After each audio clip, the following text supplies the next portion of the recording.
Hi friends, welcome to our channel దర్శు creative thoughts. ఈరోజు మనం white sauce పాస్తాని ఎలా చేయాలో చూద్దాం. ముందుగా స్వీట్ కార్న్, ఆనియన్, గార్లిక్ని కట్ చేసి తీసుకుందాం. ఇందులో క్యాప్సికమ్ వేస్తే బాగుంటుంది, కానీ నా దగ్గర క్యాప్సికమ్ లేదు, అందుకే నేను క్యాప్సికమ్ని స్కిప్ చేస్తున్నాను.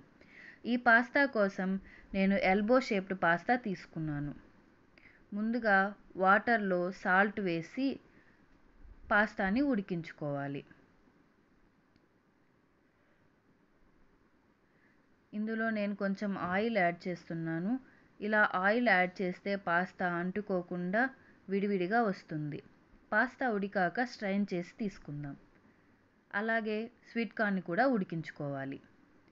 ప్యాన్ తీసుకొని అందులో బటర్ యాడ్ చేసుకుందాం. ఇప్పుడు ఇందులో గార్లిక్ కూడా వేసి కాసేపు ఫ్రై చేసుకోవాలి. ఆనియన్ కూడా వేసి కాసేపు మగ్గించుకోవాలి.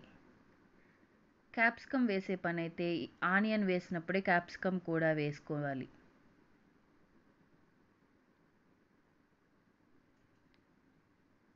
ఆనియన్ కొంచెం ఫ్రై అయ్యాక ముందుగా ఉడికించుకున్న స్వీట్ కార్న్ కూడా వేసుకొని కాసేపు ఫ్రై చేసుకుందాం.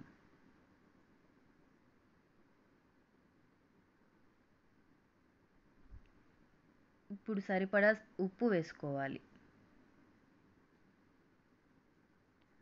ఇందులో కొంచెం ఆరిగానో, చిల్లీ ఫ్లేక్స్ని యాడ్ చేసుకుందాం.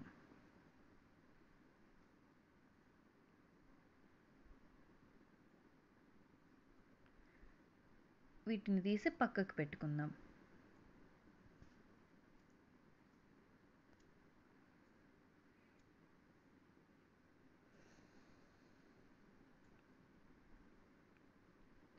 ప్యాన్లో కొంచెం బటర్ యాడ్ చేసుకొని 2 స్పూన్స్ మైదా వేసుకొని కాసేపు ఫ్రై చేసుకోవాలి.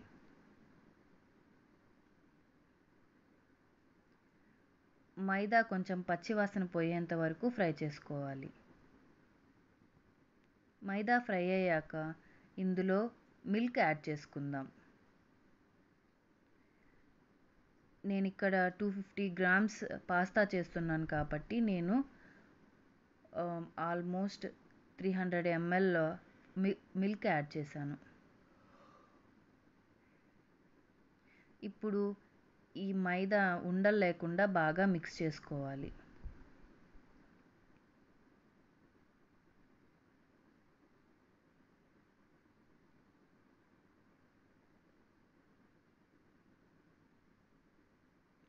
కొంచెం థిక్ కన్సిస్టెన్సీ వచ్చేంత వరకు ఇది ఇలాగే కలుపుతూ ఉండాలి.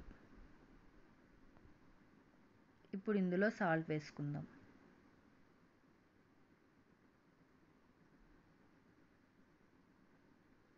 కొంచెం థిక్ అయ్యాక ఇందులో చీజ్ స్లైసెస్ వేసుకోవాలి. నేను ఇక్కడ 2 చీజ్ స్లైసెస్ని వేసుకుంటున్నాను.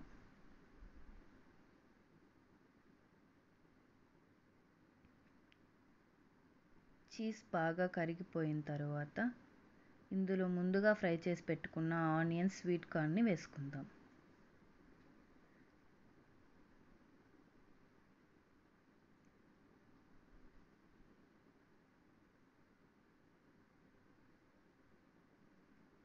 ఇప్పుడు ఇందులోనే పాస్తాని కూడా యాడ్ చేసుకుందాం.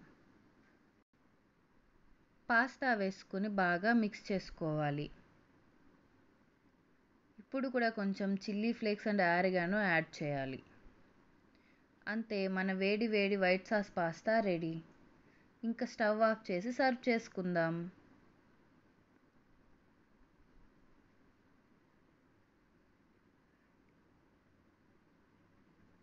మీరు కూడా ఈ వైట్ సాస్ పాస్తాని ట్రై చేసి ఎలా వచ్చిందో చెప్పండి. Thank you for watching.